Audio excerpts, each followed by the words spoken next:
Hello twin flames. आज की video में मैं आपको ये बताऊंगी कि आपको कैसे पता चलेगा कि आपकी सोल कॉन्ट्रैक्ट में मैरिज है या नहीं है। तो सबसे पहले मैं आपको बताती हूँ कि सबसे पहले अगर कोई मेरा क्लाइंट होता है तो हम उसकी सिचुएशन को देखते हैं कि आपकी सोल कॉन्ट्रैक्ट में मैरिज है या नहीं, हो सकती है या नहीं। बहुत टाइम ऐसा होता है कि जब हमारे पास कोई क्लाइंट आता है तो हम उससे पूछते हैं कि आप चाहते क्या हो, आप क्या क्लेम कर रहे हो।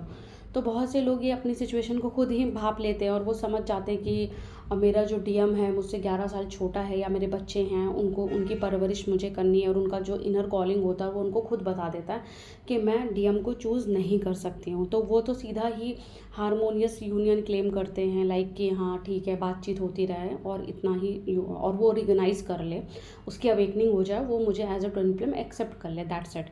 बहुत बार ऐसा होता है कि जैसे कि ऐसा एक सिचुएशन हुआ था कि एक क्लाइंट थी, उनके डीएम की 2 बार उनकी आंखों के सामने शादी हो गई। मतलब एक डीएम उनके ऑलरेडी 40 ईयर्स के थे और उनकी शादी 2 बार हो चुकी थी, तो वो 40 ईयर्स के हो गए थे। तो अब वो लड़की छोटी थी तो उसको समझ में नहीं आ रहा था कि यार मैं कैसे शादी करूं। मतलब अब एक आदमी 40 साल का हो चुका है और ऊपर से उसकी 2 बार शादी हो चुकी है। अब तीसरी शादी करना तो कैसे घर वालों को मनाएंगे, कैसे करेंगे। तो वो सोच रही थी कि क्यों ना मैं कोई सोलमेट क्लेम कर लूँ। तो जब भी वो सोलमेट क्लेम करने जाती थी तो वहाँ पर क्या होता था कि ऐसा उसको कोई रिश्ते नहीं मिलते थे, कोई रिश्ता आता नहीं था। अगर कहीं पे बातचीत हो जाए तो वो रिजेक्ट कर देते थे, कहीं इनको समझ में नहीं आता था, कहीं सामने वाले को समझ में नहीं आता था, और रिश्ता फिक्स नहीं होता था। घर वाले परेशान होने लगे, फिर थोड़े टाइम बाद घर वालों ने भी गिव अप कर दिया। एक टाइम के बाद क्या होता है कि जब आपके सोल कॉन्ट्रैक्ट में मैरिज होता है तो जो आपके घर वाले रिश्ता ढूंढ रहे होते हैं स्टार्टिंग में, बाद में ना वो शांत हो जाते हैं, लाइक वो बाद में गिव अप कर देते हैं। उनको लगता है अरे जब होनी होगी तो हो जाएगी, अब हमसे नहीं ढूंढा जा रहा, तो ये कहकर वो शांत बैठ जाते हैं। और कुछ टाइम आप बाद आपके घर का ऐसा माहौल हो जाता है कि कोई आपकी शादी के बारे में कोई बोलता भी नहीं है, कोई आपसे ज़्यादा इतना ना टेंशन नहीं लेता, सब टेंशन फ्री हो जाते हैं। उनको लगता है अरे नहीं हो रही है शादी, जब होनी होगी तो हो जाएगी, जब जब डिवाइन की मर्ज़ी होगी तो शादी हो जाएगी हमारी बेटी की। दूसरा, आपका रिश्ता फिक्स नहीं होता। दूसरा, घर वाले आपको धीरे धीरे शांत होने लगते हैं, आपकी शादी को देखकर वो बिल्कुल शांत हो जाते हैं, एक्सेप्टिंग मोड में आ जाते हैं कि आपकी शादी नहीं हो रही है। तीसरा क्या होता है कि जब भी आप सोलमेट को चूज़ करने जाते हो या सोलमेट को ढूंढने जाते हो तो आपको ऐसा लगने लगता है कि आपका डार्क नाइट ऑफ सोल ना वापस स्टार्ट हो गया है। और आपको ऐसा लगेगा कि जब भी आप कोई रिश्ता ढूंढ रहे हो, किसी लड़के से बात कर रहे हो, या आप किसी लड़के ने आपसे हाथ मिला लिया, या कभी हक कर लिया, या कभी उसने आपके साथ फ्लर्ट कर लिया, कभी ऐसी बातें कर ली, तो आपको इंस्टेंट ऐसा फील होगा कि आपको डिवाइन पनिश कर रहा है। आप डिसलॉयल्टी में जाओगे तो डिवाइन आपको पनिश करने लग रहा है। इसका मतलब ये होता है कि एट द एंड आपकी सोल कॉन्ट्रैक्ट में मैरिज है। बहुत बार ऐसा देखा जाता है कि आपके सोल कॉन्ट्रैक्ट में मैरिज नहीं होता, लेकिन लड़कियां जिद पे अड़ जाती है और वो कहती है नहीं, हम तो मैके जा रहे हैं, हमने हमारे हस्बैंड को छोड़ दिया है, अब हम मैके जा रहे हैं, वहीं रहेंगे, वहीं वहीं कुछ कर लेंगे और डीएम कुछ क्लेम करेंगे और शादी हो जाएगी। बट उनका सिचुएशन वापस में ऐसा टर्न आउट हो जाता है ना कि वापस में उनको उनके हस्बैंड के पास ही जाना पड़ता है। काफ़ी महीने हो जाते हैं, वो अलग भी हो जाते हैं, एक एक डेढ़ डेढ़ साल बीत जाता है, और उसके काफ़ी टाइम बाद ना ऐसा कोई सिचुएशन बन जाता है कि जिसमें उनको ना वापस हस्बैंड के पास जाना पड़ता है। ऐसे ही मेरी एक क्लाइंट थी, उनके हस्बैंड और उनके बीच में ऑलमोस्ट डाइवोर्स फाइनल हो चुका था। बट एक्चुअल में क्या हुआ कि कुछ ऐसा सिचुएशन बना कि उनके हस्बैंड का ना एक्सीडेंट हो गया, और उनकी पहली मैरिज भी उनके हस्बैंड के साथ लव मैरिज थी और कोर्ट मैरिज थी, जिसकी वजह से हस्बैंड की कोई फैमिली नहीं थी। तो उनको हस्बैंड की फैमिली ना होने की वजह से सारी सेवा उन्हीं को करनी पड़ी, उनको वापस उन्हें घर लाना पड़ा और उनको अपने घर में रखना पड़ा। और बाद में उनके बीच में धीरे धीरे सिचुएशन बेटर होती गई और उधर डीएम के साथ सेपरेशन क्रिएट होता रहा और वो डीएम की कहीं और शादी हो गई। तो ऐसी सिचुएशन बन जाती है। सम टाइम आप अपने कार्मिक को ज़बरदस्ती भगा देते हो ये सोच के, जैसे आप अवेकन होते हो, आप सोचते हो अगर मैं अपने कार्मिक हस्बैंड को अपनी लाइफ से भगा दूंगी या अपना कार्मिक हस्बैंड को छोड़ दूंगी तो हम मेरा सोल कॉन्टैक्ट में मैरिज हो जाएगा। बट अगर आपके सोल कॉन्टैक्ट में मैरिज नहीं होता तो आपका हस्बैंड वापस आ जाता और ऐसा आप अलग ही नहीं हो पाओगे।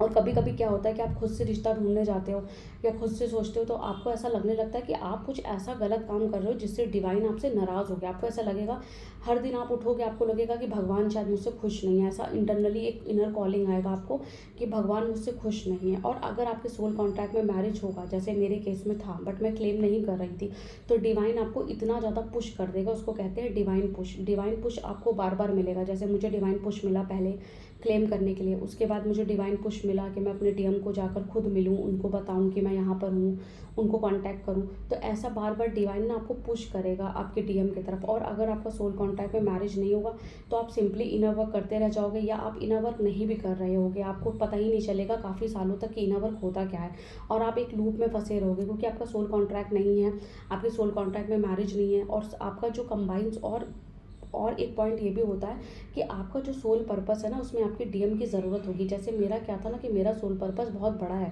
जिसमें मुझे मेरे डीएम की ज़रूरत पड़ेगी। तो अगर आपका सोल पर्पस बहुत ज़्यादा बड़ा है जिसमें आपके डीएम की आपको ज़रूरत पड़ेगी फ्यूचर में, तो इसका मतलब ये होता है कि आपका जो भी सोल पर्पस दिया गया है वो कंबाइन है। आपको फ्यूचर में कंबाइन होना है, रियूनाइट होना है, रियूनाइट होने के बाद आपको कंबाइन सोल पर्पस करना है। तो आपका जो सोल पर्पस होगा वो कंबाइन होगा। और ऐसा हो सकता है कि जैसे कोई कुंवारी लड़की है, उसके वो डीएम से मिली और उसके डीएम की शादी हो गई और उसकी जो वाइफ आई है वो कार्मिक पार्टनर है। इस केस में 100% जो आपकी सोल कॉन्ट्रैक्ट मैरिज होता है। अगर आपकी शादी नहीं हो रही है और आपके डीएम की शादी आपसे मिलने के बाद हुई थी, पहले आप दोनों सिंगल थे, बाद में आपका डीएम मैरिड हो गया, अभी उसकी वाइफ जो आई है उसके साथ वो ठीक से नहीं रह रहा है, वो कार्मिक पार्टनर है, तो आपका 100% यहाँ पे सोल कॉन्ट्रैक्ट होता है। और अगर आपको डिवाइन शादी भी नहीं करने दे रहा, इधर आप किसी लड़के के साथ इन्वॉल्व भी नहीं हो पा रहे, आपको कोई रिश्ता भी समझ में नहीं आ रहा है, तो इधर इस केस में क्या होता है कि 100% सोल कॉन्ट्रैक्ट मैरिज होता ही होता है। और अगर आपकी एज बहुत ज़्यादा हो गई है, जैसे आप 60s में हो, आपके डीएम 70s में, तो हो सकता है कि इस बार आपका सिर्फ हारमोनियस ही हो जाए, मैरिज ना हो पाए। और ज़्यादातर जो लोग 30s में मिलते हैं और 30, 28 बिलो 30 होते हैं या अबव 30 होते हैं और 40 से कम होते हैं, उनका सोल कॉन्ट्रैक्ट होता है, मैरिज होता है। बट डिपेंड करता है कि वो इनर वर्क करके जल्दी से जल्दी अपनी ट्विन फ्लेम जर्नी को स्पीड अप करा के यूनियन में आकर आ सकते हैं कि नहीं। मतलब उनके ऊपर डिपेंड करता है, उनके इनर वर्क के ऊपर, कि कितनी जल्दी वो अपने डीएम को कार्मिक मैरिज से बाहर निकालें और कितनी जल्दी इनर वर्क करें और कितनी जल्दी यूनियन में आएँ। तो यहाँ पर सोल मैरिज होती है, लाइक कॉन्ट्रैक्ट, आपकी सोल कॉन्ट्रैक्ट में मैरिज होता है। या कभी कभी एक रेयर केस ये देखा जाता है कि जो आपके डीएम होते हैं वो एस्ट्रोलॉजर होते हैं या कोई टैरो कार्ड रीडर होते हैं, या वो ब्रह्मचारी बनना चाहते हैं। उनका ये मानना है कि मुझे शादी नहीं करना, या वो किसी मंदिर के पुजारी होते हैं और उनको ये होता है कि मुझे शादी करना ही नहीं। उनके इंटरनल सोल उनको ये बोल रही होती है कि मुझे शादी नहीं करना, मुझे ब्रह्मचारी ही बनना है। तो डिवाइन उनकी इस बात को ना, इस बात की बहुत रिस्पेक्ट करेगा और जो है आपकी सोल कॉन्ट्रैक्ट में मैरिज नहीं होगी। तो मोस्ट ऑफ द केसेस में ये देखा जाता है जब डीएम अपने लिए एक अलग स्पिरिचुअलिटी का रास्ता चूज़ कर लेता है, जब वो एक स्पिरिचुअल पाथ पे चलने के बारे में सोचता है, जब वो डिवाइन की जर्नी में सोचता है, डिवाइन पाथ पे चलने के बारे में सोचता है, जहाँ पे उसको शादी या बच्चे नहीं चाहिए होते हैं, इस केस में भी सोल मैरिज नहीं होता, आपके सोल कॉन्ट्रैक्ट मैरिज नहीं होता है, आपकी 3D मैरिज नहीं होगा। लास्ट में आपका डीएम सिर्फ अवेकन होगा और आपको as a twin flame accept कर लेगा। उसके बाद भी आपकी बात कभी कदार होगी। हारमोनियस यूनियन में बहुत बार मैंने देखा है, मेरे क्लाइंट के केस में भी यूनियन तो हो जाता है, लेकिन इतने ज़्यादा ब्लॉकेजेस रह जाते हैं या कर्माज आपके रह जाते हैं। जब तक भी आपका डीएम अवेकन हो गया है, इसका बिल्कुल भी ये मतलब नहीं होता कि अभी वो आ जाएगा। वो जब तक नहीं आता है, जब तक उसको डिवाइन आने नहीं देगा, जब तक वो अपने कर्मा बैगेज क्लियर नहीं कर लेगा। तो अवेकन तो मेरा ट्विन फ्लेम भी हो गया, बट क्या होता है कि उसके कर्मा बैगेज जो रह गए हैं, जब तक वो क्लियर नहीं कर लेगा, जब तक वो नहीं आ पाएगा। तो इसलिए मेरा सोल कॉन्ट्रैक्ट मैरिज था, तो इसीलिए मेरे सामने 1 बाय 1 सारे डोर ओपन होते चले गए। मतलब अपॉर्चुनिटी के सारे डोर ओपन होते रहेंगे और ऐसा लगेगा कि एक के बाद डोर ओपन हो रहा है और मैं आगे बढ़ती चली जा रही हूँ। और डिवाइन पुश बार बार मिलेगा, बार बार डिवाइन आपको पुश करेगा जर्नी की तरफ। बार बार जब भी आप भटक जाओगे, जब भी लगेगा कि अभी मुझे इनर वर्क नहीं करना, जब भी आपका फेथ डगमगाएगा, तो डिवाइन आपको पुश करने आएगा, आपको सपोर्ट करने आएगा। आपके एंजल्स आपको सपोर्ट करने आएंगे, आपके गार्जियन एंजल आपको सपोर्ट करने आएंगे, आपके एंसेस्टर्स आपको ड्रीम में आकर आगे पुश करने आएंगे। आपको कहीं ना कहीं से एक डिवाइन पुश मिलेगा ताकि आप जर्नी को डिले ना करो और आप आगे बढ़ते जाओ। तो ये कुछ रीजंस होते हैं जिससे हमें ये पता चलता है कि हाँ, आपके सोल कॉन्ट्रैक्ट में मैरिज है या नहीं है। Thank you so much friends.